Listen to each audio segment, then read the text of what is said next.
नमस्कार मित्रांनो, मी शिवराज काटे. कधीकधी आपण आयुष्यात खूप काही करू शकतो हे माहिती असतं, पण सुरुवात कुठून करायची हेच समजत नाही. नोकरी, घर, जबाबदाऱ्या आणि त्यात आपण स्वतः कुठेतरी हरवून जातो. मी सुद्धा ह्याच अवस्थेतून गेलो आहे. कधीतरी काहीतरी चांगलं होईल अशी वाट बघत, पण आयुष्य बदलत नाही जोपर्यंत आपण बदलायला तयार होत नाही. गेल्या काही वर्षात मला एक मार्ग सापडला जिथे वेळ कमी असूनही मी स्वतःसाठी एक मजबूत दिशा तयार करू शकलो.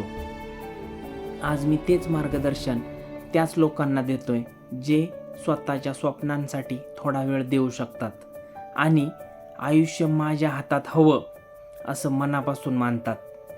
जर तुम्हाला वाटत असेल की हो, मला काहीतरी बेटर हवं आहे, तर मला एक छोटासा मेसेज करा. कदाचित हेच तुमच्या नव्या सुरुवातीचं पहिलं पाऊल असेल. मेसेज करा मला. New start. धन्यवाद.